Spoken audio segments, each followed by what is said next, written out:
Hello दोस्तों, कैसे हैं आप? आशा है कि आप अच्छे ही होंगे। तो आज मैं लेकर आई हूँ उच्चारण स्थान से रिलेटेड क्वेश्चन आंसर। ये कुछ क्वेश्चन आंसर्स का संग्रह है जो कि कॉम्पिटिटिव एग्जाम में पूछे ही जाते हैं। खास तौर पे जैसे आप UP TET, C TET, TGT, LT, PET, entrance exam या फिर यूजीसी भी देते हैं, या आप किसी यूपी पीसीएस का या किसी भी स्टेट का पीसीएस देते हैं संस्कृत से या हिंदी से, तो उसमें उच्चारण स्थान से रिलेटेड कुछ क्वेश्चन ऑब्जेक्टिव्स में पूछ लिए जाते हैं। तो अगर आप उन एग्ज़ाम से तैयारी कर रहे हैं तो ये वीडियो आपके लिए बहुत ही यूज़फुल रहने वाली है। तो मुझे लास्ट में बताइएगा ज़रूर कि आपके आखिर कितने क्वेश्चन आंसर सही हुए। तो फिर चलिए चलते हैं अपने टॉपिक के ऊपर और शुरू करते हैं आज का वीडियो। तो पहला सवाल है आपके लिए, जैसे कि आप देख रहे हैं ये एमपीपीएससी के वे 2017 और हरियाणा पीसीएस के असिस्टेंट प्रोफेसर 2016 में ये सवाल पूछा गया था। तो पहला सवाल है कि च वर्गस्य उच्चारण स्थानम अस्ति। च वर्ग का उच्चारण स्थान है। तो मैं आपको 5 सेकेंड का सोचने का वक्त देती हूँ। आप फटाक से सोच कर बताइए कि इसका आंसर क्या होगा। का कंठा, खा तालु, गा मूर्धा, घा दंता। तो जब मैंने आपको चार स्थान पढ़ाया था तो मैंने आपको बताया था कि चा वर्ग जो होता है वो हमेशा तालु से होता है। मैंने आपसे कहा था ना कि कंठ, तालु और मूर्धा को हमेशा साथ में या बिल्कुल सीरियल वाइज याद करिएगा, आपका एक भी सवाल गलत नहीं होगा।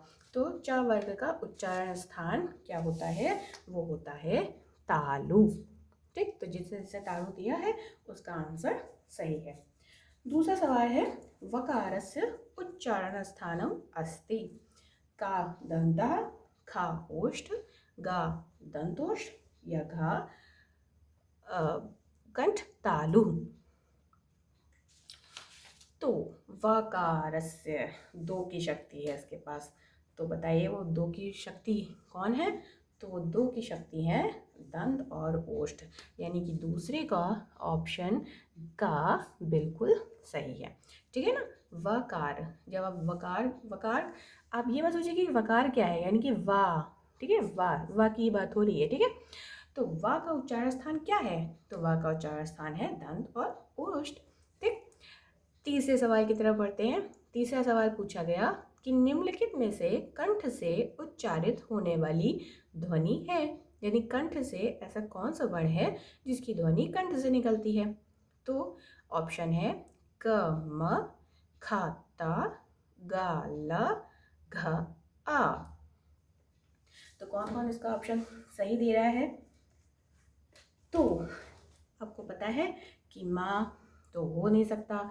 ठीक है, ता, ता तो दंती होता है। ला, ला तो सोचिए सोचिए सोचिए भाई, ला कहाँ से आता है? तो ता, ला भी हमारा दंत से हो जाता है। अब आखिरी में बचा ही क्या? आखिरी में बचा आ। हमें पता है कि आ हमारा कंठ से बोला जाता है।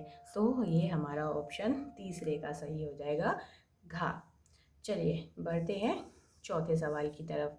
तो हमारा चौथा सवाल है कि लृ वर्ण का उच्चारण स्थान क्या है? लृ वर्ण का उच्चारण स्थान क्या है? का दंत, खा कंठ तालु, गा कंठा, घा अनुनासिक। तो कंठ और तालु तो लृ से बोला नहीं जाता है। ठीक है, गा कंठ, कंठ से भी नहीं बोला जाता। जब कंठ तालु से नहीं होता तो कंठ से तो वैसे भी नहीं होगा। घा है हमारा अनुनासिक। तो अनुनासिक क्यों होगा? क्योंकि भाई पांचवा वर्ड तो होता नहीं है। तो आखिरी में हमारा ऑप्शन बचा क्या? आखिरी में हमारा ऑप्शन बचा का दंता। तो लृ वर्ण का जो उच्चारण स्थान होता है वो होता है दंता। पांचवा सवाल की तरफ हम लोग बढ़ते हैं। आखिरी में मुझे बताइएगा जरूर कि आपके सवाल कितने सही हुए। पांचवा सवाल है हमारा कि श वर्ण का उच्चारण स्थान है। ये यूपी डाइट 2014 में पूछा गया था। तो श वर्ण का उच्चारण स्थान, अब देखिए मैंने आपसे कहा था ना तीनों श को साथ ही में रखिएगा और वो तालु से शुरू हो जाते हैं। तो पहला आता है श शलजम वाला, दूसरा आता है श षटकोण वाला और तीसरा सा आता है दंती वाला, सपेरा वाला। तो तालु मूर्धा और दंती को साथ में रखिएगा। तो आपको जब पता हो गया, तो भाई तालु से तो होगा नहीं क्योंकि तालु से तो हमारा शलजम वाला होता है, तो बचा क्या, और सा तो हमारा वो दंती वाला होता है, सपेरा वाला। तो बचा क्या, वो हमारा बचा शाह, और वो शाह हमारा कहाँ से बोला जाता है, मूर्धा से बोला जाता है। ठीक है, देखिए नासिका से तो हो ही नहीं सकता क्योंकि पांचवा वर्ण होता है। जब हम शाह बोलते हैं तो दंती, तो दांत से तो दांतों के टच तो होता ही नहीं है, और तालु से तो बोलने का कोई वर्ग होता ही नहीं है क्योंकि जो तालु वाला होता है वो तो श वाला बोला जाता है, शलजम वाला। तो इसीलिए ये भी ऑप्शन हमारा गलत है। तो इसीलिए हमारा एक ही ऑप्शन बचता है, वो है मूर्धा। अगर आप उस तरह नहीं भी अभी याद किए हैं तो उससे भी, इस तरह भी आप अपने राइट जो आपका विकल्प है उसे चुन सकते हैं। देखिए विकल्प चुनने का सबसे बेहतरीन तो यही होता है कि सबसे पहले अगर आपको ये नहीं मिल रहा है कि इसका आंसर सही क्या है, तो सबसे पहले आप उसमें एलिमिनेट करना शुरू करिए कि ये तो बिल्कुल नहीं होने वाला, ये भी नहीं होने वाला। अब अगर आपको दो ऐसे ऑप्शन लग रहे हैं तो आप अब चार में दो ऑप्शन रह गए तो उनके ऊपर सोचना थोड़ा सा ईजी हो जाता है, बशर्ते चार ऑप्शन पर। तो आप पहले एलिमिनेट करना शुरू करा करिए, उसके बाद आपको आखिरी में राइट आंसर मिल जाएगा। खैर, अब हम लोग यहाँ पे शुरू अपना छठे सवाल की तरफ बढ़ते हैं और जानते हैं कि भाई क्या है आने वाला है छठे सवाल में। तो छठा सवाल आपका बनता है कि ता वर्ग का उच्चारण स्थान है। क्या ता वर्ग का उच्चारण स्थान है? ये आरपीएससी के सेकेंड ग्रेड टीजीटी में आया था 2013 में। तो इसका ऑप्शन क्या क्या है, का ओष्ठ, खा तालु, गा दंतः, घ कंठः। तो हमने तो पता है कि कावर चवर टवर तवर और कंठ तालु मूर्धा दंत। वैसे भी जब हम आपको तावर्ग अगर नहीं, अगर आपको ता नहीं याद आ रहा है तो आप वर्गों के वर्ण तो याद ही किए होंगे। तो आप त थ द ध न, तो जब आप बोलते हैं तो वैसे ही आपकी जीभ जो है वो दांतों से टच कर रही है, तो हमने समझ लिया कि ये दंता ही होगा। ठीक, ओष्ठ इसलिए नहीं क्योंकि हमारे कोई होठों को कोई वो नहीं था, कुछ टच नहीं हो रहा था। तालु भी इसलिए नहीं था क्योंकि तालु को तो होने का तो कोई सवाल ही नहीं होता है, और कंठ तो गले से तो ही निकल ही नहीं रहा था, तो कंठ कैसे होगा। तो सीधा सा ऑप्शन बचता है हमारे पास कि ये दंता ही होगा।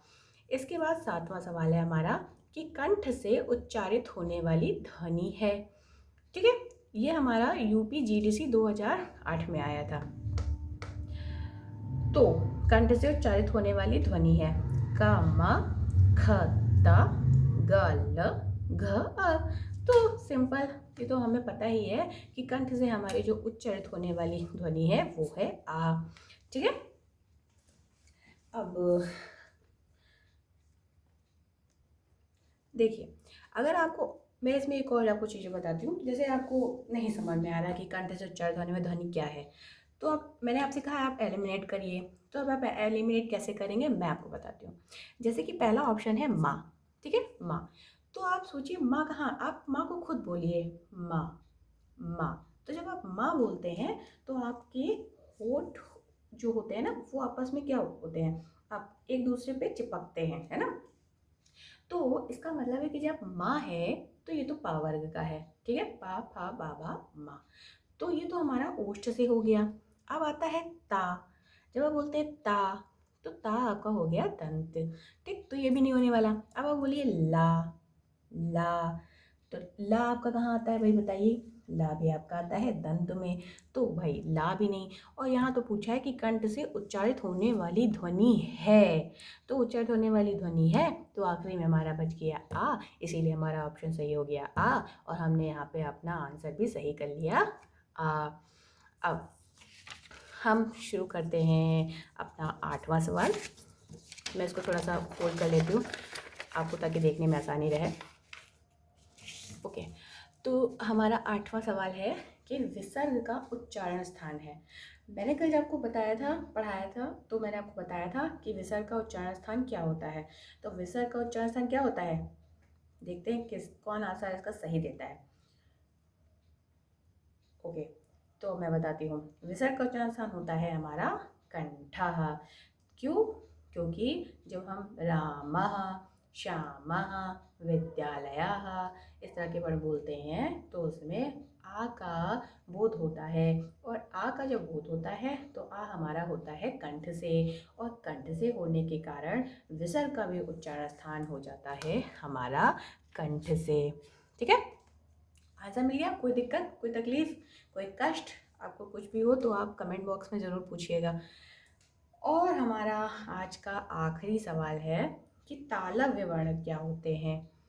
तो तालव्य वर्ण या फिर तालु जिनको हम कहते हैं उसके बारे में पूछा गया है। तो काजा, ख ख, ग ग, घ म।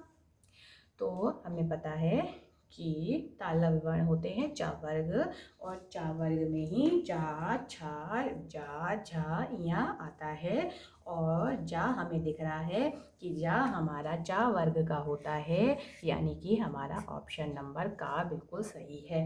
ठीक है, कोई तकलीफ? तो ये मैंने आपको कुछ उच्चारण स्थान से रिलेटेड इम्पोर्टेंट क्वेश्चन आंसर करवाए।